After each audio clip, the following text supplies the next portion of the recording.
விதைக்குள்ளே ஒரு விருட்சம் விஸ்வரூபமே அடங்கி கிடக்குது. ஒரு அரச மரத்தினுடைய விதையை பாருங்க, ஆலமரத்தினுடைய விதையை கண்ணுக்கே தெரியாது சார் அது.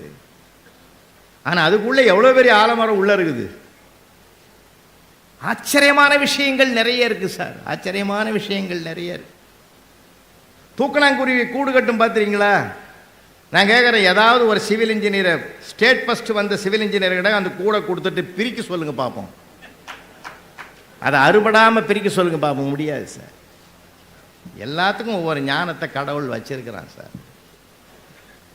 இன்னொரு நிகழ்வை நான் உங்களுக்கு நினைவுபடுத்துகிறேன். பேரறிஞர் அண்ணா அவர்கள் எதிர்கட்சி தலைவராக உட்கார்ந்திருக்கிறார் சட்டமன்றத்தில். ஆளுங்கட்சியாக இருப்பது அன்றைக்கு காங்கிரஸ் கட்சி ஆளுங்கட்சியாக இருக்கிறது. மாண்புமிகு சி. சுப்பிரமணியம் அவர்கள் எழுந்து 1 மணி நேரம் ஒரு விவாதத்துக்கான உரையை நிகழ்த்துகிறார். நிதி பற்றிய உரையை நிகழ்த்தி முடித்த பிறகு ஆளுங்கட்சியாக காங்கிரஸ் பெருமக்கள் எல்லாம் அமைதியாக இருக்கிறார்கள்.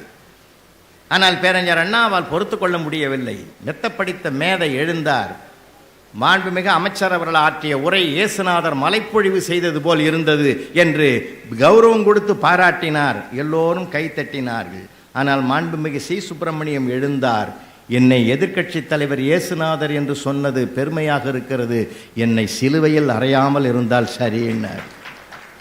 உடனே பேரறிஞர் அண்ணா மெத்த படித்தவர் இல்லையா, இயேசுநாதரை சிலுவையில் அறைந்தது அவரோடு இருந்தவர்களை தவிர எதிர்க்கட்சிக்காரர்கள் இல்லைன்னார்.